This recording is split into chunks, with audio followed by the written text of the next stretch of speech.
अस्सलाम वालेकुम and welcome to morning show of Allama Iqbal Open University. मैं हूं आपकी होस्ट सना मुख्तार और आज इस टॉपिक पे बात करने के लिए मैं आपके पास आई हूं, वो है एजुकेशन।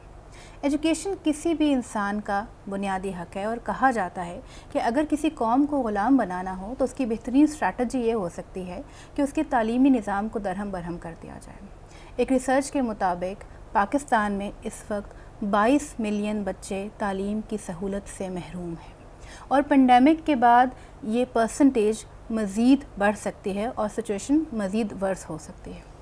अब इस सिचुएशन को हैंडल करने के लिए गवर्नमेंट ऑफ पाकिस्तान ने डिजिटल एजुकेशन का कॉन्सेप्ट इंट्रोड्यूस कराया, यानी कि जो बच्चे घर बैठे हुए हैं और स्कूल जैसा कि आपको पता है कि बंद हैं, तो घर बैठ के बच्चे एजुकेशन हासिल कर सकते हैं। आज के प्रोग्राम में हम ये जानने की कोशिश करेंगे कि हम अपने इस एक्सपेरिमेंट में किस हद तक कामयाब हुए हैं और क्या वाकई हम अपने स्टूडेंट्स तक तालीम पहुंचाने में कामयाब हुए हैं या उसका मेयार बरकरार रखने में कामयाब हुए हैं। आज इस टॉपिक पर बात करने के लिए मेरे साथ जो गेस्ट मौजूद हैं उनकी सर्विसेज जो हैं पाकिस्तान के लिए काबिल ज़िक्र हैं और आपने इंडस्ट्री से शुरुआत की और उसके बाद एकेडमिक्स को ज्वाइन किया। तमगा इम्तियाज़ से नवाजा गया आपको and currently you are working as dean faculty of engineering science and technology in Hamdard university. So please welcome engineer professor doctor Anwar Manzar. अस्सलाम वालेकुम सर। वालेकुम सलाम जी, कैसे हैं आप? ठीक ठाक अल्हम्दुलिल्लाह। सबसे पहले तो a very good morning to you. बहुत बहुत शुक्रिया और थैंक यू फॉर इनवाइटिंग। नहीं सर, आपने टाइम निकाला हमारे लिए, स्पेशली आप कराची से तशरीफ़ लाए और हम शुक्रगुज़ार हैं आपके। अच्छा सर, सबसे पहले तो ये बताइएगा कि आपको तमगा इम्तियाज़ दिया गया तो ये कौन से ईयर की बात है और किन सर्विसेज के सिले में आपको ये दिया गया? जी 2015 में हमें ये ऑनर मिला और इसमें ये था कि कुछ पिछली जॉब में मिनिस्ट्री ऑफ डिफेंस के लिए कुछ प्रोजेक्ट्स थे, उन प्रोजेक्ट्स पे हमने काम किया और काम तो बहुत सारे लोग करते हैं, लेकिन ये कि अल्हम्दुलिल्लाह अल्लाह की तरफ से मेहरबानी रही कि वो कामयाबी जो है वो अल्लाह ने अता की और जो गलतियां थीं या उसमें जो कमी थी वो किसी फेलियर का बाइस नहीं बनी, तो वो इम्प्रूव होता चला गया। अल्टीमेटली वो प्रोजेक्ट कंक्लूड हुआ जिसकी लिए उन्होंने गवर्नमेंट ने अप्रूव किया और फिर तमगा इम्तियाज़ मिला। मेरे लिए बहुत बाइस ऑनर की बात है और हमारे लिए भी सर ऑनर की बात है कि आप पाकिस्तान के लिए इतना कुछ कर रहे हैं और उसके बाद आप इंडस्ट्री को छोड़ के एजुकेशनल सेक्टर में मूव हो गए, तो उसके सफ़र के बारे में थोड़ा बताइए कि कैसा रहा आपका एक्सपीरियंस? जी ग्रेजुअली मैं 2008 में मैंने चूँकि एकेडेमिया वैसे कभी भी छोड़ी तो नहीं थी उस तरह से अगर कहना चाहिए, तो 2008 में पीएचडी कंप्लीट करने के बाद मैंने कहीं कहीं डिफरेंट यूनिवर्सिटीज़ में एज ए विजिटिंग फैकल्टी पढ़ाता रहा मैं, तो एकेडेमिया से मैं इन टच रहा। अल्लामा इकबाल ओपन यूनिवर्सिटी में भी काफ़ी पढ़ाया और फिर ग्रेजुअली ये हुआ कि जब स्विचिंग का सोचा तो 2015-16 में ही मैं फिर फुल टाइम मैंने एकेडेमिया में ज्वाइन किया और करंटली फिर अल्टीमेटली मैं हमदर्द यूनिवर्सिटी में कराची में एज ए डीन सर्व कर रहा हूँ। तो ये मैं समझता हूँ कि वो एक अलग दौर था और उसमें अपनी नौयत की कंट्रीब्यूशन थी और ये भी एक अलग दौर है जिसमें एक इम्पॉर्टेंट कंट्रीब्यूशन है, बिकॉज डीलिंग विद स्टूडेंट्स और उनकी ग्रूमिंग जो है वो भी एक बहुत इम्पॉर्टेंट फरीज़ा है जो मेरे ख्याल है उसी लेवल की कमिटमेंट मांगता है जो कि पिछले जॉब्स में थी। अच्छा सर, आज का जो टॉपिक है, जिस तरह मैंने अभी कहा कि डिजिटल एजुकेशन का कॉन्सेप्ट इंट्रोड्यूस कराया गया पाकिस्तान में पेंडेमिक की सिचुएशन के बाद, तो सबसे पहले तो हमारे व्यूज़ जानना चाहेंगे कि डिजिटल एजुकेशन है क्या, how we can define it? पहली बात तो ये है कि डिजिटल एजुकेशन हमें एक्सेप्ट करना पड़ गया एज ए सरप्राइज़। हम बिल्कुल मेंटली भी तैयार नहीं थे इसके लिए और जैसे अल्लामा इकबाल ओपन यूनिवर्सिटी है ये तो ऑलरेडी रिमोटली थ्रू कॉरस्पॉन्डेंस और ये पहले भी चल रही थी, वर्चुअल यूनिवर्सिटी है वो भी चल रही थी, लेकिन लोगों ने इसकी इम्पोर्टेंस को उस वक्त तक रियलाइज़ नहीं किया था जब तक कि ज़बरदस्ती उनको ये एक्सेप्ट नहीं करना पड़ा। तो डिजिटल एजुकेशन बेसिकली ये है कि it gives you the flexibility कि आप घर में बैठ के अपनी मर्ज़ी से अपने टाइम पे लेक्चर्स ले के सुन सकें और उसको टीचर्स के साथ कॉरस्पॉन्ड कर सकें और वो जो गैप है, अगर रिमोट होने का जो गैप है उसको आप पूरा कर सकें। तो चूंकि हमारे पास ऑप्शन कोई नहीं थी इसलिए ये हमने एक्सेप्ट कर लिया। अदरवाइज़ तो शायद अगर हमें लगता कि ये पेंडेमिक जो है वो 1 डेढ़ 2 3 4 महीने भी चल के ठीक हो ख़त्म हो जाएगा तो फिर शायद हम इस तरफ ना जाते। लेकिन मेरे हिसाब से ये बहुत बेहतर हो गया, बिकॉज़ जो डिजिटल एजुकेशन की आपने जो पहली बात की ना कि इतने सारे बच्चे ऑलरेडी स्कूल से महरूम हैं, उनको सहूलियात मौजूद नहीं है उनके लिए। तो अगर महरूम हैं तो अब ज़बरदस्ती हमने तालीम तक बच्चों ने नहीं पहुंचना, बल्कि तालीम ने बच्चों तक पहुंचना। बिल्कुल। तो अब तालीम बच्चों तक पहुंच रही है, वो तो बाकी जो बच्चे जो तालीम तक पहुंच रहे थे उन तक भी तालीम खुद ही पहुंच रही है। गैप्स जितने भी हैं वो अपनी जगह हैं, लेकिन ये मोड चेंज हो गया। अब जो मोड चेंज हो गया इसको हमने यूटिलाइज़ हमें करना चाहिए उन बच्चों तक भी इस तालीम को पहुँचाने के लिए जो पहले महरूम थे। तो ये तो एक लिहाज से मेरे ख्याल है बहुत अच्छा हो गया। अच्छा डॉक्टर साहब, एक चीज़ जो कि देखने में आ रही है कि बाकी तमाम सेक्टर इस तरह अफेक्ट नहीं हो रहे जिस तरह के एजुकेशनल सेक्टर अफेक्ट हुआ, और सबसे पहले स्कूल्स और कॉलेजेस यूनिवर्सिटीज़ बंद कर दी गई, जबकि बाज़ार खुले हैं। हम देख सकते हैं कि ईद के ऊपर काफ़ी गहमा गहमी होती है बाज़ारों में। पहले 6 बजे तक का टाइम था, अब 8 बजे तक का टाइम है। ऑफिस भी 50% के साथ वर्कफोर्स के साथ चल रहे हैं, लेकिन स्कूल्स को ही क्यों मुकम्मल तौर पे बंद कर दिया गया? और बीइंग एन एजुकेशनिस्ट, क्या आप इससे एग्री करते हैं कि स्कूल्स को बिल्कुल बंद रखा जाए? क्या जिस तरह जो वर्कफोर्स ऑफिस के लिए है 50% की परसेंटेज जो कही गई है गवर्नमेंट की तरफ से, तो क्या ये स्कूल्स पे अप्लाई नहीं हो सकती कि हम 50% बच्चों को एक दिन बुला लें और 50% बच्चों को अगले दिन बुला लें, या सेम लेक्चर रिपीट कर लें? कुछ ऐसा मैकेनिज्म नहीं हो सकता? पहली बात तो ये है कि बंद यकीनन कर दिया गया और उस वक्त हमें भी बहुत बुरा लग रहा था, लेकिन हुकूमत का फ़ैसला है और हुकूमत ने किसी स्टैटिस्टिक्स की बेस पे, कुछ रिजल्ट्स की बेस पे, कुछ डाटा की बेस पे डिसीजन किया। और एक एंगल से देखें तो इसकी इंपॉर्टेंस भी नज़र आती है, बिकॉज़ बच्चे जो मैस मूवमेंट करते हैं, ट्रांसपोर्ट में बैठ के स्कूल जाते हैं, कॉलेज यूनिवर्सिटीज़ जाते हैं, वहाँ पे क्लास में एक जगह बैठते हैं और फिर वापस आते हैं उसी तो अगर वहाँ से ट्रिगर होनी है कोई बीमारी तो वो बहुत ज़्यादा बड़ा हॉटस्पॉट है। तो स्कूल कॉलेजेस को बंद करना मेरा ख्याल हुकूमत का सही फ़ैसला था उस ज़माने में, और वो कि वो हमें इस बात का तो वो है कि जी बाकी लोगों को क्यों नहीं बंद किया गया। ठीक है, मार्केट्स बाद में बंद हुई, शादी हॉल बाद में बंद हुए वो, लेकिन वहाँ पे जो ये ट्रिगरिंग है ना वो कम है। ये रूटीन में बच्चे हर रोज़ अगर मैस मूवमेंट करेंगे तो वहाँ पे से ट्रिगर होना की जो चांस था वो ज़्यादा था। जिस चीज़ का ज़्यादा अफसोस है वो ये है कि बंद होने के बाद हमने इसको, हमें चाहिए था कि हम एक्सेप्ट ना करते कि जी बंद हो गए डजंट मीन कि हम स्टॉप हो गए। हमने तालीम को नहीं रोकना। तो ये नहीं है कि छुट्टियां हो गई हैं हमारी या हमें बंद कर दिया गया है, और हमें तालीमी प्रोसेस को आगे चलाने से नहीं डेफिनेटली रोका गया। हमें सिर्फ यूनिवर्सिटी को बंद किया गया है कि आप मूवमेंट नहीं करेंगे, बच्चों को हॉस्टल में नहीं रखेंगे, बच्चों को क्लास में एक जगह नहीं जमघटा लगा के रखेंगे। तो हमने ऑल्टरनेट्स ढूंढने थे, तो ऑल्टरनेट्स हमने ढूंढना शुरू किए, और जब जैसे जैसे रियलाइज़ होता गया कि इसके बगैर तो कोई चारे नहीं है, तो फिर ऑल्टरनेट्स सारे ही हो गए। अभी भी मैं समझता हूँ कि उस मयार की तालीम तो नहीं दे पा रहे हम, लेकिन ग्रेजुअली हर चीज़ की इम्प्रूवमेंट हो रही है, और लेट्स होप कि आगे चीज़ें दोबारा हो जाएंगी। लेकिन हमने पूरा एक ऑनलाइन मोड जो है ना एक्चुअली पूरी कौम ने एक एक्सेप्ट कर लिया है, चाहते ना चाहते हुए। तो ये एक अच्छी बात हो गई मेरे हिसाब से।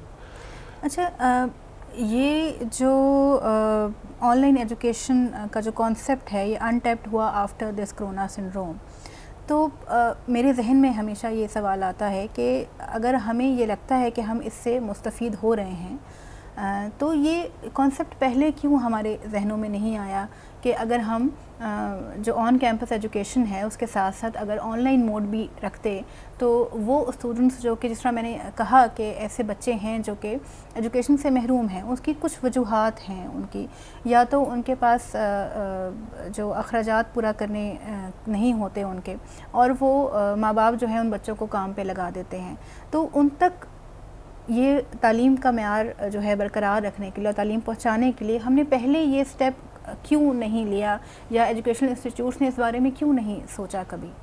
इसका मेरी अपनी राय, मेरी ओपिनियन ये है कि पहले भी हम ले रहे थे ये स्टेप, लेकिन स्लोली एंड स्टडीली ले रहे थे। कुछ यूनिवर्सिटीज़ इस तरह कॉरस्पॉन्डेंस के साथ, कुछ यूनिवर्सिटीज़ ऐसी थी जिसमें फ़िज़िकल क्लासेस भी होती थी, कॉरस्पॉन्डेंस भी होती थी। कुछ यूनिवर्सिटीज़ ने ये ऑप्ट किया हुआ था कि जो फ़िज़िकल क्लासेस होती थी उनकी रिकॉर्डिंग वो बच्चों को भेज दिया करते थे। यहाँ पे जब ऑप्शंस ओपन है तो ऑफ कोर्स स्टूडेंट प्रेफर करता है कि वो जाए यूनिवर्सिटी और बैठे क्लास में और फिज़िकल इंटरेक्ट करे, टीचर्स के साथ सवाल करे और वहाँ पे टीचर्स को देखे, और जब वो टीचर क्लास में बैठ के पढ़ाता है तो उसको पता चलता है कि जी बच्चों को समझ आ रही है कि नहीं, उनके facial expression is the actually feedback for the teacher. तो वो अपने हिसाब से उसको ट्यून करता है। जब वो कैमरे के सामने बैठ के पढ़ा रहा होता है तो वो एक वन साइडेड ट्रांसमिशन हो रही होती है, तो वो इतना ऑफ कोर्स में लॉसेस तो हैं, लेकिन हम जा रहे थे। बहुत सारी प्राइवेट वेबसाइट्स बन गई थी जो कि लेक्चर्स रिकॉर्ड करके अपलोड कर रही थी फ्री। यूट्यूब के ऊपर बहुत सारे लेक्चर आना शुरू हो गए तो थे। हम ग्रेजुअली जा रहे थे। सिर्फ कोरोना ने इस प्रोसेस को एक्सेलरेट कर दिया है, हमें फोर्स कर दिया है कि आप जल्दी चले जाएं वहाँ पे। तो जहाँ हम पहले भी रहे थे, इंपॉर्टेंस इसकी रियलाइज कह सकते हैं कि हम डिफरेंट टॉपिक्स पे बात तो कर रहे थे, लेकिन हम अपने टेक्स्ट बुक सिलेबस जो है बेसिकली क्लास वाइज उसको फॉलो नहीं कर रहे थे समहाउ। जी फॉलो कर रहे थे, लेकिन हाफ हार्टेडली कि ये भी इम्पॉर्टेंट है, लेकिन हमारे पास प्रिविलेज है तो हम इसी को कर रहे थे। तो वो वहाँ पे स्लो डेवलपमेंट चल रही थी। तो अब इसकी वजह से कोई ऑप्शन ही नहीं रही, तो मजबूरन हमें वहाँ पे चले जाना पड़ा। ठीक, अब जिस तरह ये जो शिफ्ट है एजुकेशन का टूवर्ड्स दी ऑनलाइन मोड, अब जो सवाल पैदा ये होता है कि क्या पाकिस्तान का इंफ्रास्ट्रक्चर इस चेंज को अलाउ करता है या नहीं करता, क्योंकि अगर हम देखें तो हमारी जो 75% आबादी है वो रूरल एरियाज़ की है और अर्बन जो आबादी है वो सिर्फ 25% है। तो जो बच्चे शहरों में हैं वो तो उनके लिए इतना मुश्किल कह सकते हैं कि नहीं है ये, लेकिन जो देहात में हैं हमारे बच्चे, जो हमारे बच्चे कश्मीर साइड पर हैं या शुमारी इलाकों में हैं बच्चे, तो उनके बारे में अगर हम देखें तो वहाँ तो इंफ्रास्ट्रक्चर उस तरह से मौजूद नहीं है। तो वहाँ हम ये जो ऑनलाइन एजुकेशन का कॉन्सेप्ट है वो कैसे हम फुलफ़िल करेंगे? हमें जो स्टैटिस्टिक्स मिलती रहीं और HEC ने जो एक टाइम पे स्टैटिस्टिक्स आउट की, उसमें उन्होंने ये कहा कि 15% बच्चे ऐसे हैं जो कि जिनको बिल्कुल एक्सेस नहीं है। उनके लिए अब आप रिकॉर्डेड लेक्चर्स भेज भी दें उनके घर, फिर वो भी किस तरह डिवाइस नहीं है उनके पास, वो सुनेंगे कैसे? ये तो वो 15% बच्चों ने सफ़र किया है, या वो मूव किया है उन्होंने किसी ऐसी जगह जहाँ कवरेज थी और उन्होंने फिर एडिशनल पैसे खर्च कर डिवाइसेस लिए और वो लेक्चर्स लेते रहे मजबूरी में। और बाकी जो हैं वो भी एक्सेप्ट तो उन्होंने कर लिया, ऑप्शन कोई नहीं थी, लेकिन उनको भी प्रॉब्लम्स होती रही, यानी कि उसके अंदर भी कभी बिजली नहीं है, कभी नेट कवरेज नहीं है, और ये सब प्रॉब्लम होती रही। तो जब बीच में अगस्त सितंबर में यूनिवर्सिटीज़ खुली थी, उसके अंदर उन 15% बच्चों को पहले बुलाने के लिए कहा था HEC ने कि इनको आप पहले अकोमोडेट करें। अच्छा, जिस तरह आपने बात की थी कि एक दिन आधे बच्चों को बुला लें, दूसरे दिन आधे बच्चों को बुला लें, तो मेक शिफ्ट इस तरह हो सकता है कोर्स, लेकिन ये कि फिर टीचर की एफर्ट डबल हो जाती है। इसमें टीचर 2 दफ़ा वही, तो वो फिर डबल एफर्ट के साथ टीचर उसको भी थोड़ा सा चैलेंजिंग हो जाता है, तमाम यूनिवर्सिटीज़ को अफोर्ड भी नहीं कर सकते। अच्छा सर, ये तो बात हो गई यूनिवर्सिटी के स्टूडेंट्स के हवाले से, और देखा जाए तो यूनिवर्सिटी का इंफ्रास्ट्रक्चर और फैसिलिटीज़ इतनी हैं उनके पास कि वो ऑनलाइन मोड में शिफ्ट हो गए। लेकिन जो मेजर कंसर्न है पाकिस्तान का वो बच्चे हैं छोटे, जिनकी उम्र 5 से 16 साल के दरमियान है। तो और बेसिकली देखा जाए तो वो तमाम बच्चे जो हैं वो पब्लिक सेक्टर में पढ़ते हैं और प्राइवेट जो एजुकेशन है उसकी सहूलियात उनको मैसर नहीं है। तो उनके लिए क्या स्ट्रैटेजी है कोई गवर्नमेंट की या एजुकेशनल इंस्टीट्यूट्स की जो कि उनको फैसिलिटेट कर सके? जी बिल्कुल, ये बात तो हकीकत है कि सबसे ज़्यादा सफ़र जिन्होंने किया है वो पब्लिक सेक्टर और स्कूल के बच्चे हैं, और शहर में ज़ाहिर बात है और फैसिलिटीज़ हैं, और गांव में और बाकी जगहों पे सबसे ज़्यादा वही लोग सफ़र हुए हैं। उन्होंने पहले तो गैप ही किया, छुट्टियां की कि चलो ठीक हो जाएंगे हालात, फिर जब हालात ठीक होने लगे फिर दोबारा से। देखने में आया कि बहुत सारे बच्चे एजुकेशन को छोड़ गए, क्योंकि जिस तरह पेंडेमिक की सूरत हाल जो है वो जारी है और अभी तक ख़त्म नहीं हुई, तो अनएम्प्लॉयमेंट का भी तो एक फैक्टर है जो कि ऐड ऑन हो गया है। तो उसकी वजह से उन बच्चों को जो कि घर पे बैठे हुए थे तो उनको भी निकलना पड़ा अपने अखराजात पूरे करने के लिए। बिल्कुल ऐसे ही है, और ये सबसे बड़ा चैलेंज ये है कि जो पब्लिक सेक्टर में बच्चे थे और जो दूर दराज इलाकों में रहने वाले थे, सबसे बड़ा चैलेंज उन्हीं का है। लेकिन ये हमारे सामने, उन्होंने जो सफरिंग की है वो भी हमारे सामने। लेकिन जो पॉजिटिव चीज़ है इसमें वो ये है कि आप अगर वैसे हमारा ट्रैक रिकॉर्ड देखें तो कभी भी हालात इतने साजगार तो वैसे भी नहीं रहे। तो मुश्किल हालात से ही बेचारे गुजर के हैं हम, बेशक वो शहर में हो या गांव में हो। मुश्किल हालात से जब हम गुजर के निकलते हैं तो चैलेंजिंग सिचुएशन में तो हम हमेशा से थे, तो ये एक और चैलेंज आ गया। तो हम उस कौम में से नहीं थे जो हम बहुत ईजी थे और एक चैलेंज आ गया, हम ऑलरेडी चैलेंजिंग में थे। तो हमारे लिए एक नई बात नहीं थी कि हालात सख्त हो गए और हमें मुसीबत हो रही है। तो मेरा ख्याल है कि पाकिस्तानी कौम वैसे भी काफ़ी रफ हम मेंटली प्रिपेयर्ड थे, हम ऑलरेडी मेंटली प्रिपेयर्ड थे। और इस पे नबज़ आज़मा होने के लिए मेरे ख्याल है हमसे बेहतर कोई कौम नहीं थी, इसलिए कि हम ऑलरेडी इन तमाम हालात से नबज़ आज़मा। तो ऑफ कोर्स लोगों ने मेकशिफ्ट अरेंजमेंट्स किए हैं, जहाँ पे हुकूमत ने कुछ थोड़ी सी हेल्प की है, जिसमें इंफ्रास्ट्रक्चर को दूर दराज इलाकों तक पहुँचाने के लिए एक्सेलरेटेड डेवलपमेंट की है इसी मोड में। उसी तरह लोगों ने भी कुछ अपनी तरफ से कोशिश की है कि वो ऑनलाइन एजुकेशन के साथ अपने बच्चों को रिमोट एरियाज़ में भी ट्यून कर सकें। बिकॉज़ जब ये स्टार्ट हुआ था उस वक्त तो ना टीचर्स मेंटली एक्सेप्ट कर रहे थे इसको, ना बच्चे एक्सेप्ट कर रहे थे, ना HEC के पास कोई वाज़ेह पॉलिसी थी और ना यूनिवर्सिटी को समझ आ रही थी कि करना क्या है। लेकिन ग्रेजुअली वो शिकायतें सारी आहिस्ता आहिस्ता उसका इजाला होता गया और अब आप देखेंगे लोग ट्यून हो गए हैं। और वो ट्यून ठीक है, उसमें सफरिंग हुई है, क्वालिटी कंप्रोमाइज़ भी थोड़ी बहुत हुई होगी, लेकिन हमने अपना टाइम ज़ाया नहीं किया, यानी कि बच्चे पढ़ते रहे थ्रू आउट। तो ये एक मेजर अचीवमेंट है मेरा ख्याल है।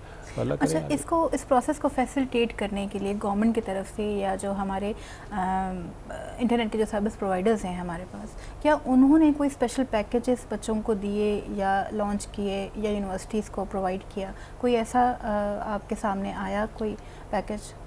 जी बिल्कुल, काफ़ी सारे जो इंटरनेट सर्विस प्रोवाइडर्स हैं और मोबाइल ऑपरेटर्स हैं, उन्होंने इस दौर में स्पेशल पैकेज, स्टूडेंट पैकेजेस दिए हैं और वो बहुत ही लो रेट्स के ऊपर अच्छी बैंडविड्थ के साथ लोगों को वो दिया। अनलेस कि वो बहुत ही रिमोट एरिया है जहाँ कवरेज कम है, वो एक अलग मसला है, लेकिन जहाँ कवरेज है वहाँ पे रेट्स बहुत मुनासिब है, बहुत मुनासिब के साथ तमाम कंपनीज़ ने उसको वो दिया है। तो ये एक उनकी तरफ से एक कंट्रीब्यूशन है और ऑफ कोर्स उसमें उनकी ग्रोथ भी एक्सेलरेटेड हुई है, लेकिन ये इस दौर में उनकी contribution. So being a stakeholder in education system, आप मुतमईन हैं जो एफर्ट्स गवर्नमेंट कर रही है या जो एफर्ट्स एजुकेशन इंस्टीट्यूट पुट कर रहे हैं, आपको लगता है कि ये काफ़ी हैं?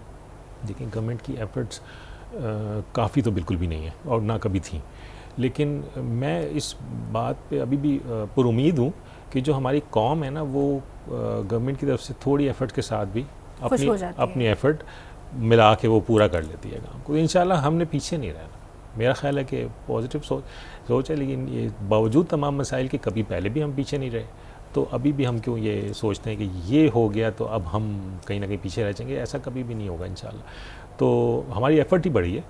तो गवर्नमेंट ने जितना भी ज़ोर लगाया, जितना उसके पास इंफ्रास्ट्रक्चर और रिसोर्सेज और ये थे, उसके बाद बाकी का ज़ोर जो है ना वो पब्लिक ने लगाना है और ख़ुद मूव करना है, यानी कि तो वो दोनों तरफ से इक्वेशन बनती है, तो फिर इंशाल्लाह बेहतर हो जाएगा। मुझे तो नहीं लगता कि हम इसमें फेलियर का शिकार होंगे। अच्छा, एक बड़ा इंटरेस्टिंग मुझे लगता है ये क्वेश्चन कि हमारे जो टीचर्स हैं वो basically they are part of the education system, but जैसे ही ये शिफ्ट हुआ टुवर्ड्स डिजिटल तो देखने में आया कि टीचर्स ने भी काफ़ी शोर भी मचाया और उनको मुश्किल भी लगा। तो आपको लगता है कि इस वक्त टीचर्स को काफ़ी चैलेंजेस का सामना है टुवर्ड्स दिस सिस्टम? सवाल में जवाब इस तरह दूंगा कि इस वक्त तो चैलेंज का सामना नहीं है, बिकॉज अब टीचर भी ओवरहॉलिंग हो चुकी है, उनकी हो चुकी है, ट्यूनिंग हो चुकी है। इनिशियली टीचर्स ने तो साफ हमारी अपनी यूनिवर्सिटी में भी इवन ये बातें हुई कि ये तो अभी 2 महीने की बात है, 2 महीने की छुट्टियां हैं, तो हमें छुट्टियां ही करने दिया जाए, हमें ये ना कहा जाए कि ऑनलाइन पढ़ाएं। ऑनलाइन अगर हम पढ़ाएंगे तो फिर हम रिकॉर्ड कैसे करेंगे? घर में हमारी इस तरह की फैसिलिटी रिकॉर्डिंग और ये सारी अच्छी लेक्चर की क्वालिटी अच्छी नहीं होगी। फिर बच्चों ने भी शिकायत की कि जी आवाज़ नहीं सही आ रही, और ये वो सारा कुछ तो होता रहा। टीचर्स ने फिर लर्निंग की, टीचर्स की भी लर्निंग हुई है, बच्चों की भी लर्निंग हुई है। कुछ ज़ोर टीचर्स ने लगाया, फिर बाकी का ज़ोर बच्चों ने लगाया। तो एक जो प्लस चीज़ है ना इसमें, जो आपने अपने सवाल में मिस की है, वो ये है कि अब साल हो गया है, now we are 1 year plus now. बिल्कुल। अब जो सेमेस्टर लेट से हमदर्द यूनिवर्सिटी में भी अब जो सेमेस्टर स्टार्ट हुआ है उसमें तमाम कोर्सेज के ऑनलाइन रिसोर्सेज टीचर्स के पास ऑलरेडी हैं, जो उसने पिछले से पिछले सेमेस्टर में रिकॉर्ड पढ़ा चुके हैं। अब टीचर भी इजी है, उसके पास वो सारे रिसोर्सेज मौजूद हैं, उसने वही रिसोर्सेज बच्चों को दिए। अब वो अपने रिसोर्सेज को रिव्यू भी कर रहा है और इम्प्रूव भी कर रहा है। रिव्यू टीचर की भी साथ साथ कैपेसिटी बिल्डिंग हो रही है। और हम पूरा, चूंकि साल गुजार चुके हैं, हम पूरा साइकिल पूरा कर चुके हैं। तमाम यूनिवर्सिटीज़ के सारे कोर्सेज ऑनलाइन चले गए हैं, जो कि पहले उन्होंने सोचा भी नहीं था। और अब चूंकि ऑनलाइन मोड में सेकेंड ईयर स्टार्ट हो रहा है, तो अब उसने क्या करना है, सिर्फ improve and identify the gaps and improve. तो शुरू में स्टार्ट करना मुश्किल होता है, एक दफ़ा वो रोलिंग में आ जाए चीज़ तो मोमेंटम में आ जाती है। तो अब वो इम्प्रूव करना है उसने, जहाँ जहाँ उसको लगता है ये लेक्चर सही नहीं, उसने दोबारा से रिकॉर्ड करना है। लेकिन वो डेल्टा एफर्ट है, वो थोड़ी एफर्ट है, वो थोड़ी एफर्ट करके आप मज़ीद इम्प्रूव कर सकते हैं। और इसी को अगर आप कंटिन्यू करें तो पूरा एक ऑनलाइन वर्चुअल यूनिवर्सिटी, हर यूनिवर्सिटी का एक वर्चुअल प्लेटफॉर्म है, बन सकता है प्लेटफॉर्म, जो फिजिकल और वर्चुअल दोनों को हम चला सकते हैं, उसमें कोई इशू नहीं है। बल्कि वो काउंसिल्स, HEC तो डायरेक्टिव दे ही रहा था, लेकिन वो काउंसिल्स जो बिल्कुल एडमेंट थी, उन्होंने कहा था कि जी फिजिकल क्लासेस के बगैर तो हम डिग्री को मानेंगे नहीं, उन्होंने भी एक्सेप्ट किया और उन्होंने मेक शिफ्ट अरेंजमेंट्स की। लैब्स को भी उन्होंने किसी तरह सिमुलेशन बेस किया, कुछ लैब्स उन्होंने बाद में कराई, और सर मतलब वो हर चीज़ का कोई वे आउट निकलता चला गया। तो मेरा तो ज़रूरत इजाद की माँ है, तो मेरा ख्याल है चूँकि अब हम इसको इजाद कर ही चुके हैं, तो आगे इसको चलाना चाहिए वर्चुअल मोड को। यूनिवर्सिटी में फिजिकल वर्चुअल मोड दोनों चलना चाहिए आगे तमाम यूनिवर्सिटीज़ में, मेरा तो ख्याल। यानी आपका कहना ये है कि अगर पेंडेमिक ख़त्म हो जाता है, ये कोविड वेव ख़त्म हो जाती है, तो इसके बाद भी हम इसको जारी रखें। जो बच्चे नहीं आ सकते या जो बच्चे पार्शली नहीं आ सकते, वो इधर ऑप्ट कर लें और अपने घर या जो जॉब्स के ऊपर होते हैं हाँ। किसी वजह के ऊपर, तो वो शाम में अपने फ्री टाइम के अंदर वो क्लासेस ले सकते हैं और डिग्री कर सकते हैं। बिल्कुल जी, बच्चों के लिए भी ये फ़ायदा है, बिकॉज़ पाकिस्तान जैसे मुल्क में अगर एक बच्चा कहता है मैंने पढ़ना है, तो मेरा ख्याल है उसको ये लिमिटेशन फेस नहीं करनी चाहिए कि जी सुबह आओगे या तो इधर आओगे तो पढ़ोगे। 24 घंटे ओपन होने चाहिए उसके लिए, तो जिस तरह बाहर के यूनिवर्सिटीज़ के अंदर होता है उनके, हाँ, वो उसका टाइम है, वो किसी वक्त फ्री होता है तो वो पढ़ सके। तो ये हमें करना पड़ेगा, तो ये हो जाएगा इंशाल्लाह। मतलब हम जा रहे हैं इसी तरफ, तो इंशाल्लाह ये हो ही जाएगा। तो ये पॉजिटिव चीज़ है। मैं तो समझता हूँ अगर ये ना होता तो शायद इस तरह हम एकदम से ना जाते, हम आहिस्ता आहिस्ता चले जाते शायद, लेकिन एकदम से ना जाते। तो दिस इज़ गुड। अच्छा, स्टूडेंट के हवाले से बात करेंगे कि स्टूडेंट ने किस हद तक एक्सेप्ट कर लिया है कि अब मुझे ऑनलाइन पढ़ना है और कंप्यूटर के सामने मैंने इतने घंटे बैठना है और उसके बाद मैंने अपनी जो तालीम की ज़रूरियात हैं उनको पूरा करना है और अपने मेयार को भी बढ़ाना है और डे टू डे लर्निंग को इम्प्रूव करना है। तो किस हद तक अब स्टूडेंट ने एक्सेप्ट कर लिया? क्योंकि शुरू में अगर हम देखने में आ रहा था कि बहुत ज़्यादा टर्न आउट नहीं था, अटेंडेंस बहुत कम थी बच्चों की, तो आपको लगता है कि अब उन्होंने एक्सेप्ट कर लिया है, and now they are tune and now they have learned that how to take these online classes? इसमें मेरी राय है कि इसमें कुछ गैप्स अभी भी मौजूद हैं। कुछ बच्चों ने जब ये देखा कि इसके अलावा गुजारा नहीं है तो उन्होंने एक्सेप्ट कर लिया, इसलिए कि मजबूरन। लेकिन ये है कि वो इसको ऑफलाइन लेक्चर्स ले लेकिन हर जगह पे प्रॉब्लम्स आती गई। शुरू में बच्चों को प्रॉब्लम आई कि जी हमें समझ नहीं आ रही, क्वालिटी ऑफ वीडियोज़ नहीं है। क्वालिटी ऑफ वीडियोज़ जब इम्प्रूव हुई तो फिर उन्होंने कहा कि हम टीचर से सवाल तो नहीं कर सकते ना, हम सुनेंगे। तो वो सुनने के लिए तो यूट्यूब पे भी बहुत सारे लेक्चर्स वगैरह हैं, तो उस पर फिर लाइव इंटरेक्टिव सेशंस रखे गए जिसमें बच्चे और टीचर बैठ के सिर्फ सवाल और जवाब करते। तो वो हर चीज़ पे एक स्ट्रेटजी बनाई गई। और अभी जो मैं समझता हूँ वो ये है कि अगर बच्चे ध्यान नहीं दे रहे तो इस वजह से भी ध्यान नहीं दे रहे कि वो समझते हैं कि छुट्टी वाला मोड है। हाँ, कुछ बच्चे सुबह उठना नहीं चाहते, कुछ बच्चे ऑन करके जो हैं वो सोते रहते हैं, या मतलब प्रॉपर्ली इंटरेस्ट उस तरह से नहीं ले रहे। कुछ सुनने में आता है और कुछ बच्चे बहुत ले रहे हैं। उसमें फिर ये होता है कि एग्ज़ाम्स का एक बहुत बड़ा फैक्टर है, चूँकि उनको पता है कि ओपन बुक टेस्ट होगा, दे कैन डिस्कस एनीथिंग। तो उसमें ये होता है कि फिर टीचर्स के जहन में भी यही बात है, तो टीचर्स फिर उस हिसाब से एग्ज़ाम बना रहे हैं। तो एग्ज़ाम्स की क्वालिटी तो इम्प्रूव हो गई है, बिकॉज टीचर्स ने ऐसे क्वेश्चंस देने हैं जिसमें बच्चों ने बुक से बुक में मौजूद ही नहीं होंगे। वो बच्चा खुद सोचे, कुछ ना कुछ सोचेगा तो सही। तो ये फिर वहाँ पे भी मोड इम्प्रूव हुआ है। और कुछ लोगों ने फिर MCQ बेस किए हैं, कुछ लोगों ने इस तरह किए हैं, कुछ लोगों ने रैंडमाइज उसको किया है ताकि वो फिर चीटिंग या फिर कंसल्टेंसी जो आप इसमें कंसल्ट करके कर लेते हैं वो कम से कम हो उसका। तो ये है, बाकी still we are moving ahead और उसमें जो भी चीज़ें नज़र आती रहती हैं वो इम्प्रूव होती चली जाती हैं। तो आई थिंक कि ये बेहतर है, बेहतरी एक ओवरऑल हो गई है। बच्चों ने फाइनली फिर उसको एक्सेप्ट कर लिया है। फिर बच्चों ने कुछ फिर फ़ीस का भी इशू था, फिर यूनिवर्सिटीज़ के बजट्स का भी इशू होता है कि किस तरह फ़ी कैसे कट की जाए। फिर बच्चों के ये था कि फ़ी कम ली जाए जब हम जा ही नहीं रहे, बैठ नहीं रहे वहाँ पर। तो कुछ रिलीफ यूनिवर्सिटी ने बच्चों को दिया भी है, लेकिन ये कि ओवरऑल कुछ हुकूमत ने भी यूनिवर्सिटीज़ को रिलीफ दिया है, कुछ लोन्स वगैरह दिए हैं। तो मतलब वो ये सब चीज़ें बेस्ड ऑन द फीडबैक ही आती रही हैं। हम अपनी बात को आगे बढ़ाएंगे मज़ीद और एजुकेशन के बारे में मज़ीद बात करेंगे, लेकिन इस वक्त क्योंकि वक्त हो गया एक ब्रेक का, सो चलते हैं एक ब्रेक पे। लेकिन आपने कहीं जाना नहीं है, we will be right back after some time.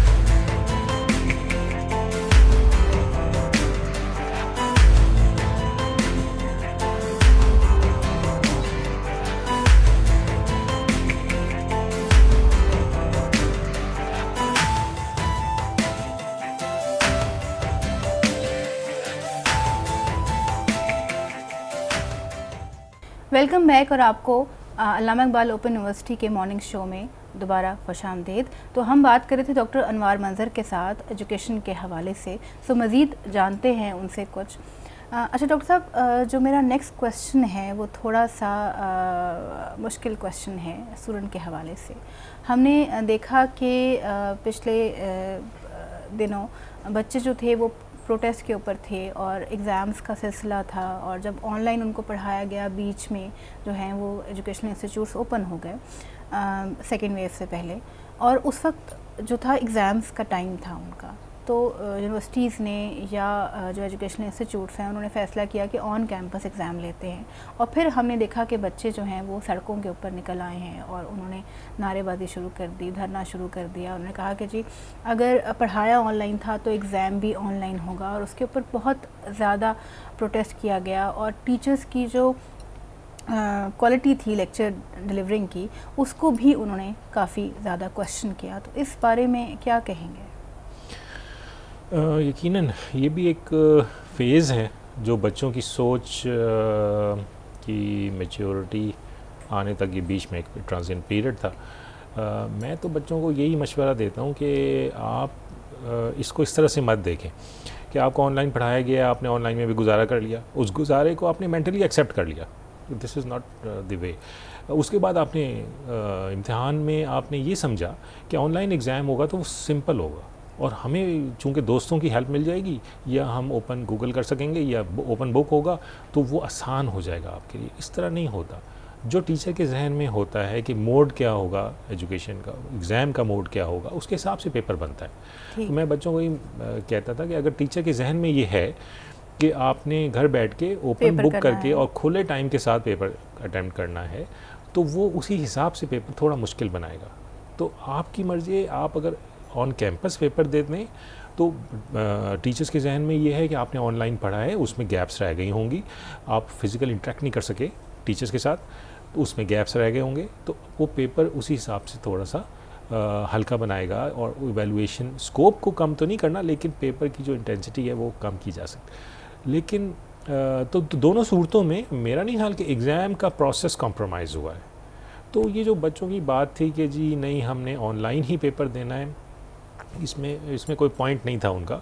मेरा ख्याल है अब वो थर्ड वेव के साथ रियलाइज़ कर चुके हैं कि जी इस तरह हो या उस तरह हो, उन्होंने तैयारी तो करनी है पूरी, वरना फेलियर हो सकेगा। और अनसीन प्रॉब्लम ज़रूर बात है उसमें, जब ऑनलाइन पेपर तो अनसीन प्रॉब्लम्स आएंगे और ओपन बुक जब भी ओपन बुक होता है उसमें मुश्किल होते हैं, तो वो लेवल जो है उसके हिसाब से ट्यूनेबल है। तो लेकिन हम इस बात को तो डिनाई नहीं कर सकते कि जब भी हम ऑनलाइन एग्ज़ाम की तरफ जाते हैं तो टीचर ये आइडेंटिफाई कैसे कर सकता है कि आया जो स्टूडेंट एनरोल्ड है यूनिवर्सिटी या स्कूल के अंदर वही बैठ के पेपर दे रहा है, या उसकी जगह कोई एक्सपर्ट या बड़ा भाई या कोई कज़न वगैरह जो है वो उसकी जगह पेपर अटैम्प्ट कर रहा है। जी बिल्कुल, प्रोफेशनल डिग्रीज़ में तो ये होता है कि इस बात का चांस कम है कि वो किसी और से हेल्प ले लेगा, स्पेशली अगर बड़ा भाई अवेलेबल भी है तो उसने तो शायद फ़िज़िकल क्लासेस फ़िज़िकल एग्ज़ाम दिया हो और उसने पढ़ा भी हो। अगर आप अनसीन क्वेश्चंस देते हैं ना, तो वो किसी के लिए भी फॉर द फर्स्ट टाइम है कि वो सवाल को देख रहा है, तो वो स्टूडेंट अगर ख़ुद ही सॉल्व करे तो सबसे बेहतर मेरे ख्याल वो खुद ही सॉल्व कर सकता है, किसी के हेल्प लेने से शायद मामला ख़राब ही हो। तो लेकिन डिस्कशन फैक्टर तो आ सकता है ना, कि मतलब अपने क्लासमेट्स के साथ डिस्कशन में हैं, या ये भी सोशल मीडिया के ऊपर कुछ ऐसी पिक्चर्स भी शेयर हुई जिसमें जो हैं 20-20 बच्चे एक ही रूम में बैठे हुए हैं, they are attempting the online exam. तो ये कुछ हद तक सही भी है, ट्रू है। कुछ यूनिवर्सिटीज़ ने वीडियोस ऑन की कि जी हम आप देखना चाहेंगे कि आप अकेले बैठे काम कर रहे हैं, वो उसके लिए भी हर चीज़ का तोड़ बच्चों ने निकाल लिया, लेकिन प्रैक्टिकली डिस्कशंस को रोका नहीं जा सकता। मतलब they can make a group और उसके अंदर वो अलग से डिस्कशन कर सकते हैं, दे कैन सिट टुगेदर, और वीडियो में ना आए तब भी हो सकता है, वो हर चीज़ का वो है। लेकिन अगेन एक साइकिल से गुजर जाने के बाद मेरा ख्याल है स्टूडेंट भी रियलाइज़ करेंगे कि जितना टाइम आप डिस्कशन में गुजार रहे हैं ड्यूरिंग द एग्ज़ाम, वो आप किसी और स्टूडेंट्स की राय सुन रहे हैं, वो आप इत्तेफाक करते हैं उसे नहीं करते, दैट इज़ समथिंग है। यानी कि आप ब्लाइंडली अगर उसको फॉलो करना चाहते हैं तो आपकी मर्ज़ी है, लेकिन बेहतर ये ना होता कि आप ख़ुद क्वेश्चन को पढ़ते और अपना जोर लगाते उसी टाइम में, तो वो शायद उससे बेहतर। और स्टूडेंट सब में भी ये भी रियलाइज़ कर रहे हों कि इस तरह का मैकेनिज़्म अप्लाई करने से उनका अपना नुकसान है। उसने को जो गलती की वही गलती आप कॉपी कर रहे हैं, तो ये आप एक्सपोज हो रहे हैं बेसिकली कि जी आपने तो उसकी सही चीज़ें भी कॉपी कर ली, गलती भी कॉपी कर ली, तो वो तो बेहतर नहीं ना होता कि आप खुद से थोड़ा ज़ोर लगा लेते तो आप उससे बेहतर कर लेते। तो टीचर की while evaluating the papers, teacher के जहन में ये बात भी होती है कि इसने तो एज इट इज़ उससे शायद पूछ लिया है या इसने ख़ुद कोशिश की है, तो दोनों सूरतों में टीचर फिर उस हिसाब से मार्किंग भी करता है। तो आई थिंक कि ये जो खुद से एवेलुएशन वाला जो प्रोसेस है वो ट्रिगर हुआ है, और जो दूसरों के ऊपर रिलायंस थी वो कम हाँ वो कम हुई है उस हिसाब से बच्चों की। ये बच्चों ने कहा कि ठीक है ओपन बुक है, मैं खुद ही ढूंढ के खुद समझता हूँ कि क्वेश्चन क्या पूछा गया और उसका आंसर, तो उसके ज़्यादा बेहतर नताइज हैं। तो ब्लाइंडली मेरा नहीं ख्याल बच्चे भी अब फॉलो कर रहे होंगे एक दूसरे को, इसलिए कि वो भी वैसे ही सोच रहे हैं जैसा आप सोच रहे हैं, तो बेहतर है खुद ही सोच के लिखें। अच्छा, इस ऑनलाइन एजुकेशन को प्रमोट करने के लिए इंस्टीट्यूट्स ने कोई प्लेटफॉर्म प्रॉपर्ली डिज़ाइन किया है, या कोई मैकेनिज़्म पहले से उनके पास मौजूद था जिसके ऊपर वो इम्प्लीमेंट कर रहे हैं? मेरा ख्याल है 90% ऑफ द इंस्टीट्यूट्स के पास तो कोई भी मैकेनिज़्म नहीं था। जो उनके पास कैंपस मैनेजमेंट सिस्टम वगैरह थे वो to handle the accounts, to handle the queries, to applications, fee और स्केजुल और इस तरह की चीज़ें हैंडल करने के लिए थी। ऑनलाइन के लिए कोई भी ट्यून अप नहीं था। तो जब ये सारा शुरू हुआ तो गूगल क्लासरूम से लेकर जूम और ये सब मूडल सारे प्लेटफॉर्म्स लोगों ने इस्तेमाल करना शुरू किए और अपने मुताबिक ट्यून किए इसको। तमाम यूनिवर्सिटीज़ ने अपना एक पूरा learning management system actually launch कर लिया है और अब उसको इंटीग्रेट कर लिया अपने करंट सिस्टम के साथ भी। तो ये यूनिवर्सिटी की एक्स्ट्रॉर्डनरी एफर्ट है कि हमने बिल्कुल रन टाइम पे and within no time, बिल्कुल मैंने कि प्रोसेस को भी कॉम्प्रोमाइज़ नहीं किया, टाइम को भी कॉम्प्रोमाइज़ नहीं किया, और साथ ही साथ विद इन ए मंथ इंशाल्लाह, जैसे हमारे हमदर्द यूनिवर्सिटी में हमने देखा कि मार्च में यूनिवर्सिटी बंद हुई है, तो हम 4 अप्रैल में हमारा एक लर्निंग मैनेजमेंट सिस्टम मौजूद था जिसको टीचर्स भी सीख रहे थे और स्टूडेंट्स भी सीख रहे थे, और विद इन ए मंथ हम उसके साथ भी ट्यून अप हो गए। और उससे पहले हमने गूगल क्लासरूम और थर्ड पार्टी सॉफ्टवेयर्स को यूज़ करते हुए टाइम को बचाया और कुछ क्लासेस हमने उसके ऊपर ली। तो ये अच्छा हो गया, मतलब हमने बाय फोर्स तो हमने जो जिस तरह आपने लर्निंग मैनेजमेंट सिस्टम की बात की जिसको LMS कहते हैं, तो इसके ऊपर किस किस्म का डाटा हम शेयर कर सकते हैं स्टूडेंट के साथ? मल्टीपल प्लेटफॉर्म्स हैं। मूडल बेस इसके अंदर लेक्चर्स भी शेयर की जा सकते हैं, प्रेजेंटेशंस भी शेयर की जा सकती हैं, चैट्स भी बन सकती हैं, बच्चा अपना सवाल ऑफलाइन भी दे सकता है, लाइव वीडियो भी, इंटरेक्टिव सेशंस भी हो सकते हैं, वीडियो रिकॉर्डेड भी जा सकती है, बुक्स भी शेयर हो सकती हैं, नोट्स भी शेयर हो सकते हैं, मतलब स्कैन भी, और एवरी काइंड ऑफ रिसोर्स बेतहाशा उसमें ऑप्शंस, बेतहाशा ऑप्शंस प्रोवाइडेड टू द। और ये वो जो विदाउट लाइसेंस्ड वर्जन्स में भी अवेलेबल, अगर लाइसेंस ले लें तो उसके अलावा भी बहुत सारी बैंडविड्थ और उसमें और भी चीज़ें उसमें हो जाती हैं। तो ये मेरे ख्याल यूनिवर्सिटी के लिए सिर्फ एफ़र्ट की कमी थी, बाकी तो चीज़ें पहले भी अवेलेबल थी। तो अच्छा, मैं फिर टीचर्स के हवाले से बात करना चाहूँगी। आप ख़ुद भी एक टीचर हैं, तो क्या यूनिवर्सिटीज़ अपने टीचर्स को, क्योंकि डेफिनेटली एक नया मीडियम है जो कि उन्हें फेस करना है, और मीडिया के सामने बात करना और क्लासरूम में जो है लेक्चर डिलीवर करना, ये बिल्कुल ही डिफरेंट सिनेरियोज़ हैं, और उस टीचर्स ने डेफिनेटली उसको अडेप्ट किया है। उस जो हिंड्रेंस थी उनकी मीडिया के हवाले से, या जो डर खौफ था उनके दिलों में, वो डेफिनेटली उसको पार करके आगे बढ़े हैं। तो क्या कोई कंपनसेशन टीचर्स के लिए या कोई पैकेज टीचर्स के लिए दिया गया ड्यूरिंग पेंडेमिक? इसके अंदर इस सवाल के दो एस्पेक्ट हैं। एक तो टीचर्स ने जो ट्रांजिशन गुजारी है वो कैसे गुजारी है। टीचर्स ने भी रिलक्टेंट थे पहले, वो नहीं चाहते थे, वो बल्कि चाहते थे कि 2 महीने की छुट्टी। और छुट्टी। मज़ीद मैं ये भी जानना चाहूँगी, क्या कोई ट्रेनिंग जो है उन लोगों के लिए अरेंज की गई to make them learn that how to do this process, कैसे ट्यून होना है? क्योंकि definitely being a human being, जब आप एक नई चीज़ के लिए जाते हैं तो आप थोड़ा सा घबराते हैं, रिलक्टेंट होते हैं उसको अडैप्ट करने के लिए। टीचर्स जो थे उसमें उनकी जो रिजर्वेशंस थी उसको अगर हम बारी बारी देखें तो सबसे पहले तो ये कि टीचर की एफर्ट ज़्यादा हो गई। बिल्कुल।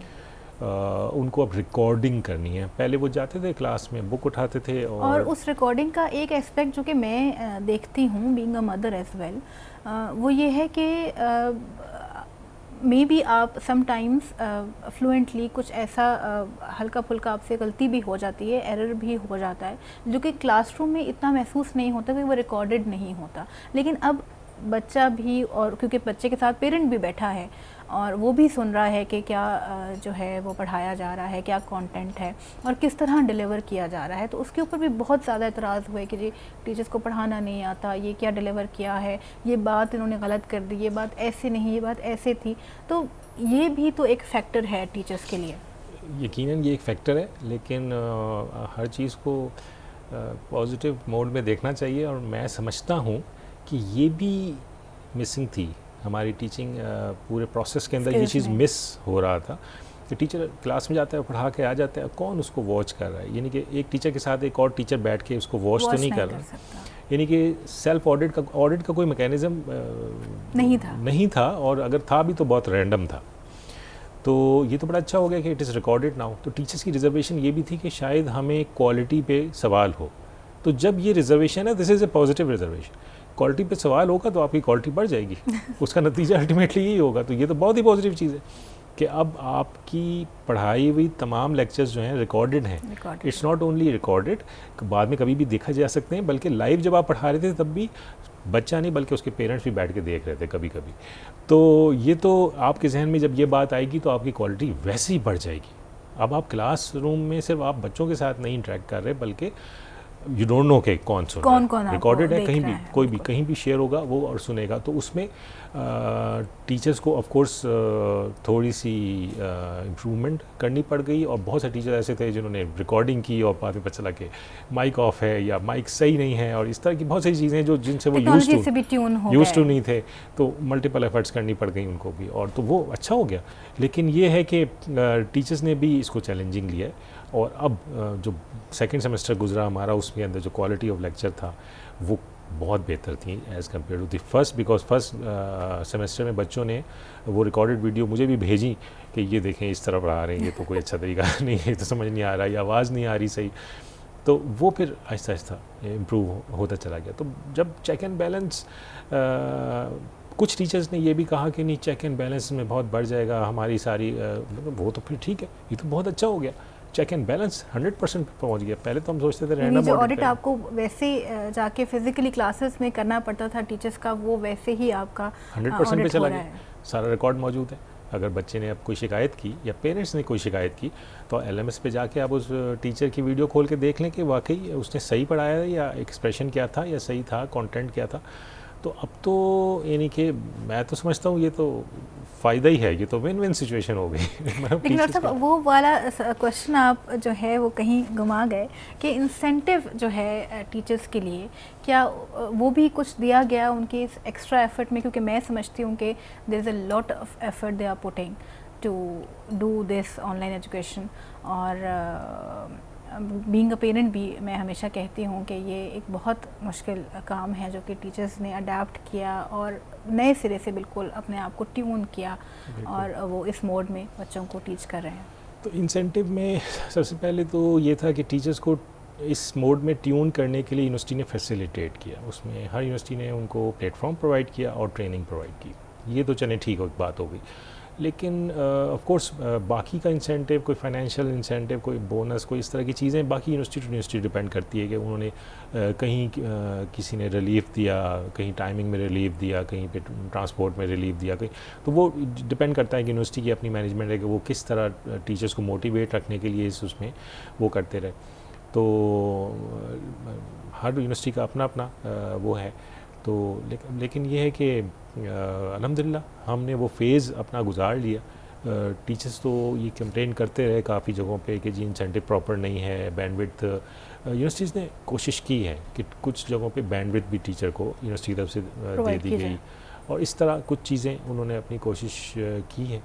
तो लेकिन अगेन बहुत सारी कंट्रीब्यूशन टीचर्स की अपनी है इसके अंदर। यकीनन घर में बैठ के घर के टाइम से मुराद ये नहीं थी, पहले तो वो 8 से 4 आते थे और अब वो 24 घंटे वो उसी मोड में रहते हैं। तो शाम सुबह दिन रात उन्होंने नहीं देखा और उन्हें वीडियोस रिकॉर्ड की, लेक्चर्स रिकॉर्ड की, इंटरेक्टिव सेशंस किया, पेपर बनाया, सारा काम घर से किया। सिर्फ उनको जो कहीं कहीं तो इंसेंटिव से इतना ही मिला कि उनको यूनिवर्सिटी नहीं आना पड़ा। सिर्फ आना जाना उनका एफर्ट जो है वो बची। जबकि देखा जाए तो एफर्ट टीचर्स मोस्टली ये कहते पाए गए कि जो हमारी बिल्कुल जो 8 आवर्स वाली जॉब थी, it has shifted to 24 hours और अब हम 24 आवर्स बेसिकली एजुकेशन को ही दे रहे हैं और पर्सनल टाइम भी कहीं उसमें मिस हो गया है, फैमिली टाइम भी कहीं चला गया है। तो एफ़र्ट बहुत ज़्यादा है, लेकिन शायद जो इंसेंटिव के हवाले से अगर बात की जाए तो शायद वो कहीं कहीं मिसिंग है। यकीनन ऐसे ही है, यकीनन ऐसे ही है, इसमें तो कोई दो राय नहीं है कि टीचर्स के एफर्ट के इक्वलेंट इंसेंटिव शायद कहीं पे भी नहीं मिले होंगे उनको। लेकिन आप ये देखें ना कि एक दफ़ा तो कड़वा घूंट पीना था ना, तो उन्होंने एक रिसोर्स बना लिया पूरे साल में, पूरे साल के एफर्ट करके एक रिसोर्स बना लिया। नेक्स्ट टाइम जब लेक्चर्स होते हैं तो वो सारे लेक्चर्स उतना ही एफर्ट उनको नहीं करनी पड़ेगी। अब they can sit and improve. So ये उनका एक लेवल, नेक्स्ट लेवल एक्चुअली वो आ गया उनका। तो उनकी वो एफर्ट है जो अब काम आएगी 3rd सेमेस्टर में। अब ये 3रा सेमेस्टर जा रहा है, वो भी हमारा एंड होने वाला है, तो उसमें उनको वो फ़ायदा हुआ है कि वो जो एफ़र्ट उन्होंने पिछले सेमेस्टर में की थी, अब वो सिर्फ इम्प्रूवमेंट वाली एफ़र्ट में करेंगे। तो सारा फेज़ ये कंट्रीब्यूशन है उनकी, ये तो बहुत अच्छा। एक और बात जो कि सुनने में आती है टीचर्स के हवाले से ही कि टीचिंग में जो है वो कंटिन्यूअस लर्निंग है, क्योंकि डेफिनेटली अगर आप नई चीज़ों को नहीं सीखेंगे तो आप बच्चों को क्या सिखाएंगे, और कंटिन्यूअस आपको अपनी डिग्रीज़ को भी इम्प्रूव करना पड़ता है। जबकि अगर हम इंडस्ट्री के हवाले से बात करें तो वही आपके जो क्लासमेट्स होते हैं वो सेम डिग्री करके या बैचलर्स करके जो है वो हाई रैंक्स के ऊपर जो है वो पोस्टेड होते हैं, और उनकी इनकम को अगर हम कंपेयर करें टीचर की इनकम के साथ, पाकिस्तान में बड़ा अलमिया है कि टीचर जो है वो लीस्ट पेड जॉब है टीचर की। तो क्या आप एग्री करते हैं कि ये कोई मैकेनिज़्म डिफ़ाइन होना चाहिए टीचर्स के लिए जो कि उसी तरह जो है वो लीड करे जिस तरह वो एजुकेशन इम्प्रूव कर रहे हैं या जो एफ़र्ट वो पुट इन कर रहे हैं? अच्छा, इसमें इस सवाल के दो पहलू हैं। पहला तो ये कि इंडस्ट्री में जो फ्रेम ऑफ माइंड होता है लोगों का वो ये होता है कि उन्होंने क्वालिफिकेशन ज़्यादा इंप्रूव नहीं करनी होती, लेकिन जो चैलेंजेस उनको ड्यूरिंग दी जॉब मिल रहे होते हैं, कोई टास्क मिल रहा होता है, कोई प्रोडक्ट बनानी है, डिज़ाइन करनी है, या एडमिनिस्ट्रेटिवली कोई डिसीजन करना है और उसको चलाना है, या कोई डिपार्टमेंट को चलाना है या उसमें कंट्रीब्यूशन करनी है, तो वो जो एक्सपीरियंस है वो उनका लर्निंग, तो उनकी वो लर्निंग डिफरेंट तरह की होती है। तो उसको उनको ज़रूरत नहीं पड़ती कि वो क्वालिफिकेशन को फर्दर इंप्रूव करें, बल्कि जो ऑन जॉब वो लर्निंग कर रहे होते हैं वही उनकी एडअप होती है। लेकिन आप नहीं समझते कि अब टीचिंग के अंदर भी ऑफिस वर्क, और अगर हम यूनिवर्सिटी लेवल के ऊपर बात करें तो प्रोजेक्ट्स और एक रिसर्च फैक्टर, ये तमाम चीज़ें अब टीचिंग में भी एम्बेडेड हैं। अच्छा। और एफर्ट टीचर्स को भी डेफिनेटली पुट इन करनी पड़ती है। टीचर्स का दूसरी तरफ से एफर्ट करनी पड़ती है। पहली बात तो ये है कि उनको अपनी क्वालिफिकेशन भी इम्प्रूव करनी है, बिकॉज उनकी प्रमोशन सारी इसी तरह लिंक्ड अप होती है इसके साथ। और दूसरा उनको वाइल टीचिंग उनको वो सब चीज़ें कवर करनी पड़ती हैं जो कि शायद वो जब खुद से पढ़ रहे थे तो उस वक्त उन्होंने कवर नहीं की, तो अब उनको पूरा स्किल सेट अपना इम्प्रूव करना पड़ता है। तो ये दो तो हैं। मेरा अपना ख्याल ये है कि इंडस्ट्री को प्रॉपरली लिंक्ड होना चाहिए यूनिवर्सिटी के साथ। तो ये जो दोनों किस्म के एक्सपीरियंसेस हैं ये प्रॉपरली शेयर हों, जब ये प्रॉपरली शेयर होंगे तो यूनिवर्सिटी टीचर्स कैन कंट्रीब्यूट, कहीं कहीं हो भी रहा है। यूनिवर्सिटी टीचर्स जो है ना वो इंडस्ट्रियल प्रॉब्लम्स को कंट्रीब्यूट करें, और इंडस्ट्री के जो लोग हैं वो अपने प्रोडक्ट्स और अपनी इम्प्रूवमेंट्स और अपनी सजेशन करिकुलम के बारे में भी दें, और प्रोडक्ट्स वगैरह जो है वो फाइनल ईयर प्रोजेक्ट के तौर पे वो यूनिवर्सिटी से बनवाएगा। तो ये लिंकेजेस है ना यूनिवर्सिटी और इंडस्ट्री के, ये बढ़नी चाहिए। तो भी दोनों तरह के एक्सपीरियंस कॉमन हो जाएंगे, एक तरह से मर्ज हो गए फिर अल्टीमेट, तो तभी तरक्की जो है ना वो एक्सेलरेट कर सकेगी। तो हो तो रहा है बहुत सारी जगहों पे यूनिवर्सिटी के अंदर इंडस्ट्रियल एडवाइजरी कमेटीज़ बनी हुई हैं, और उसमें इंडस्ट्री के रेप्स आके उनके करिकुलम को, उनके प्रोसेसेस को देखते हैं और इम्प्रूव करने की सजेशन देते हैं। और दूसरी बात ये कि जो प्रोडक्ट यूनिवर्सिटी निकाल रही है ये बच्चे ग्रेजुएट की फॉर्म में, वो अल्टीमेटली यूज़ तो इंडस्ट्री ने करना है। तो इंडस्ट्री के पास वो फीडबैक होती है जो बहुत गोल्डन फीडबैक है, जो कि अगर आप यूनिवर्सिटी को दे दें तो अगली वो ट्यूनिंग उनकी इम्प्रूवमेंट जो है ना। लेकिन आप समझते हैं कि हम ये लिंकेज बनाने में कामयाब हो गए हैं? हम कामयाब तो नहीं हुए, हम चल पड़े हैं उस डायरेक्शन में, और मैंडेट बहुत सी यूनिवर्सिटी को मिल चुका हुआ है कि उन्होंने ये करना ही करना है। तो HEC ने भी डायरेक्टिव दिया है, डिफरेंट काउंसिल्स ने भी डायरेक्टिव दिया हुआ है। तो उस पैटर्न को फॉलो करते करते अब हम उस तरफ चल पड़े हैं। अब जहाँ पहुँचना था वहाँ तो नहीं पहुँचे अभी, लेकिन we are on the right track actually. अच्छा डॉक्टर साहब, एक बहुत अहम सवाल एजुकेशन सिस्टम के हवाले से हमारे अमूमन देखा जाता है कि एक पब्लिक सेक्टर है, एक प्राइवेट सेक्टर है, मदरसे की जो एजुकेशन है वो डिफरेंट तरीके से हो रही है। तो हमने डिवाइड कर दिया है अपने बच्चों को into different levels. Elite class अलग है, जो एवरेज क्लास है वो अलग है, और जो लोअर क्लास है वो अलग है।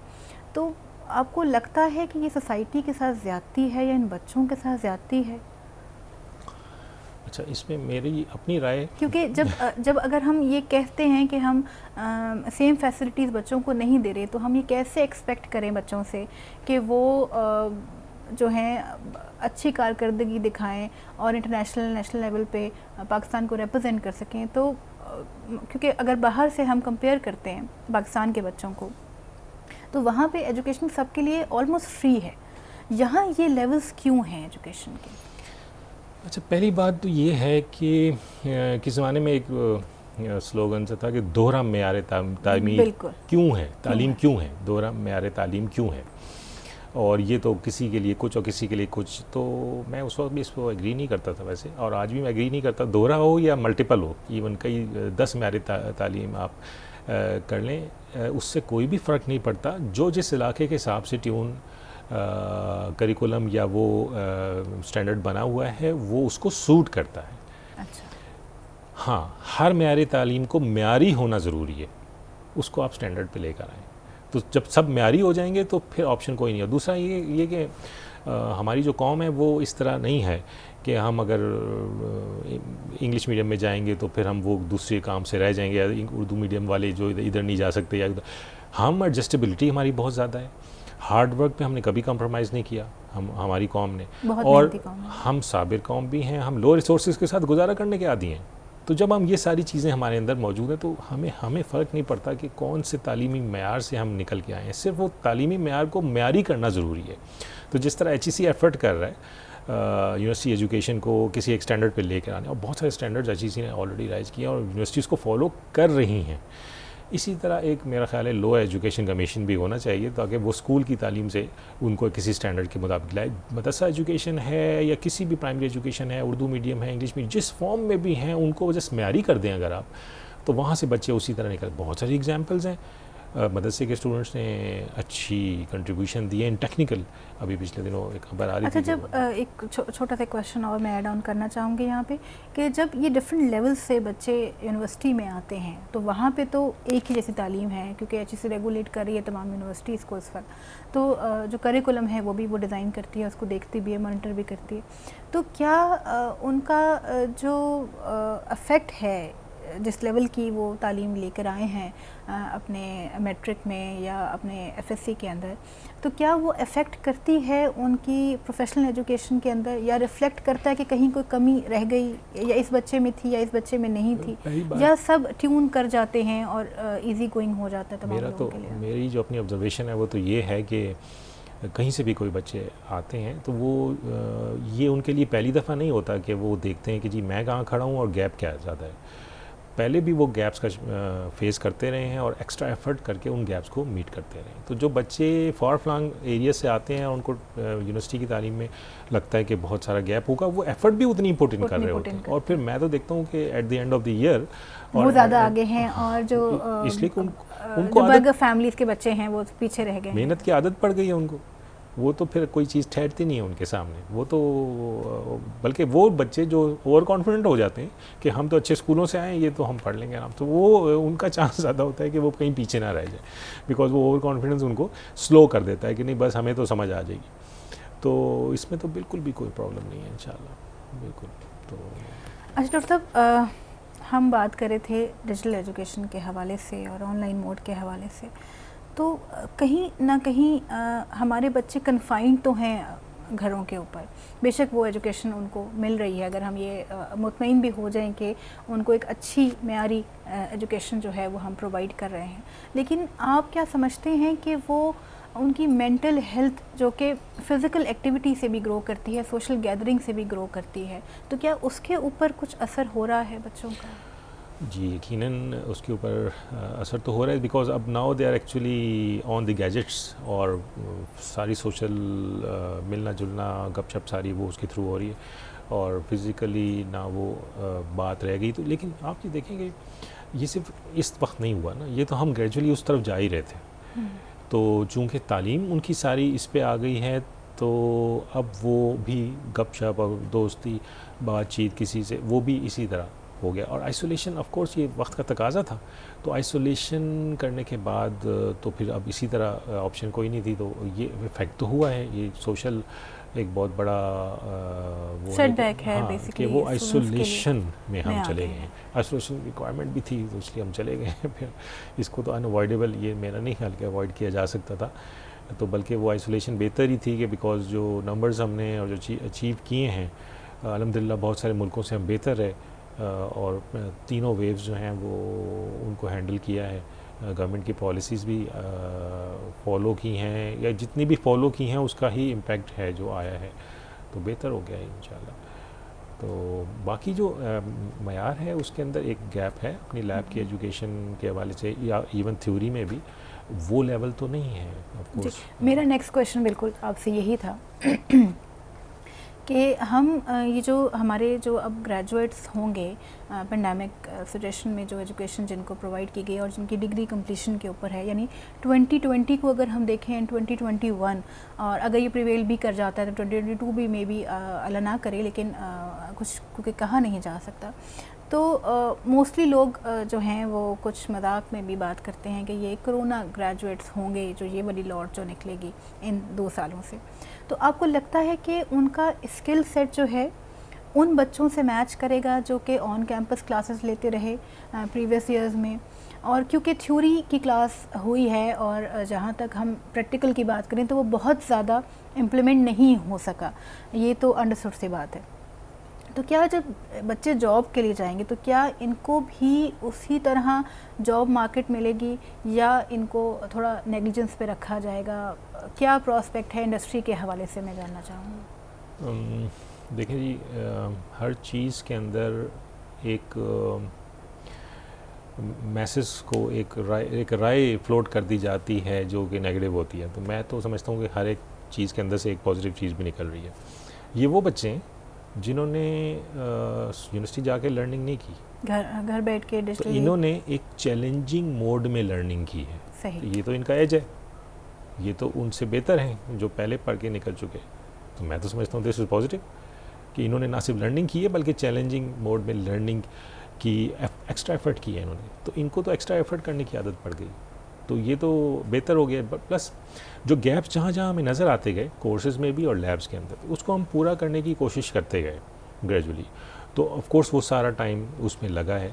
और जैसे लैब्स की आपने बात की, तो लैब्स में ये है कि बहुत सारी लैब्स ऐसी थी जो सिमुलेशन बेस हो सकती थी, तो उसको सिमुलेशन बेस किया गया कंप्यूटर साइंस के अंदर इस तरह की कोर्स, और उसको फिर काउंसिल ने भी अपहोल्ड किया, काउंसिल ने भी उसको एक्नॉलेज किया। अच्छा, कुछ लैब्स ऐसी थी जो कि सिमुलेशन बेस नहीं हो सकती थी, बच्चों ने आना है लैब के अंदर और हैंड्स ऑन अपना काम करना है, और काम करके फिर उसमें फिर हमने डिफरेंट टेक्निक्स की।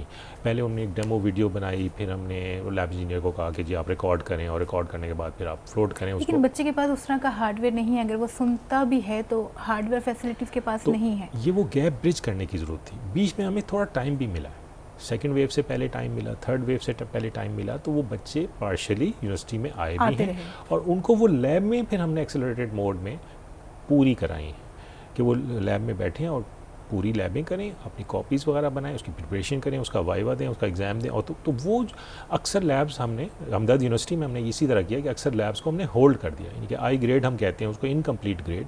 कि जब तक आप यूनिवर्सिटी में आएंगे नहीं फिजिकली, तो इसी तरह जो पासिंग आउट बैच था उनको फिर जल्दी कराया गया, उसको उनको प्रायोरिटी दी गई। वो प्रायोरिटी में था पासिंग आउट बैच को पहले लैब में सारी करा के, तो हमने कॉम्प्रोमाइज़ नहीं किया है कहीं पे। वो लैब्स जो इसमें हैंड्स ऑन इम्पॉर्टेंट था उनको कराया गया है। हाँ, उसको कम टाइम में कराया गया है, तो कम टाइम करने के लिए हमने ये किया कि उनको हमने वीडियोस, डेमो वीडियोस के जो लैब एक होती है ना जनरली, प्रोसीजर वो पहले लर्न कर लेते थे और जो प्रैक्टिकल था वो वहाँ आके परफॉर्म करता है, टाइम उसमें कम लगता है, तो वो कम टाइम में हमने जल्दी से। तो ये बहुत सारी लैब्स हम बीच में जब यूनिवर्सिटी खुली हुई थी तो उसमें फिर हमने उसको कवर किया। तो आई थिंक कि वो उसमें भी कुछ शायद कम गैप रह गया हो, लेकिन बहुत कम। तो जहाँ जहाँ गैप है वो आइडेंटिफाई होता चला जा रहा है और वो इम्प्रूव होता चला जा रहा है। This is also.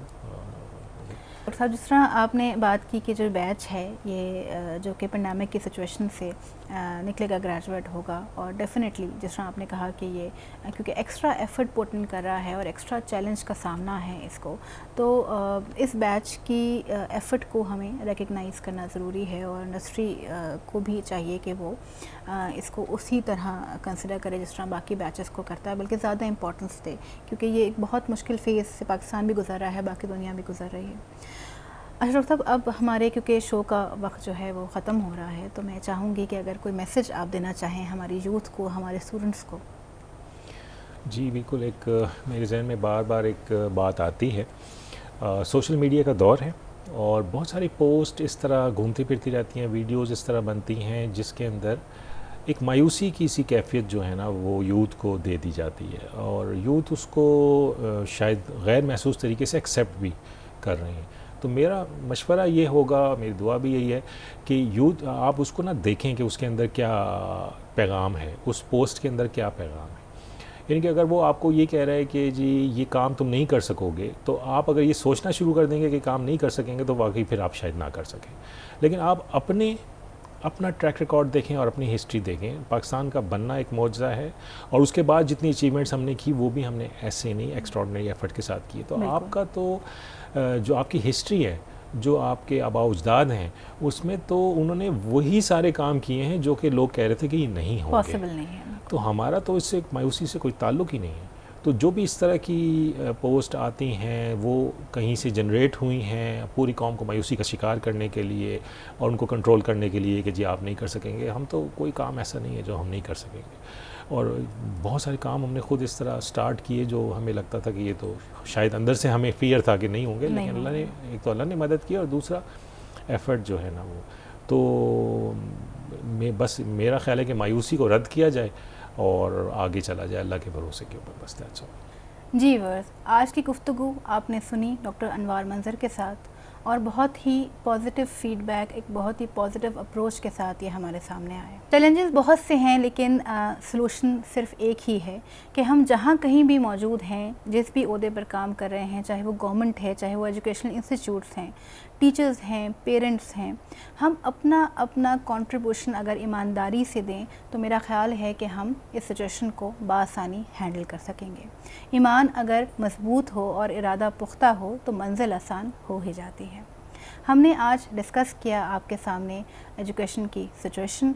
अपना और अपने बच्चों का बहुत ख्याल रखें और आखिर में सिर्फ़ एक ही बात, पाकिस्तान जिंदाबाद।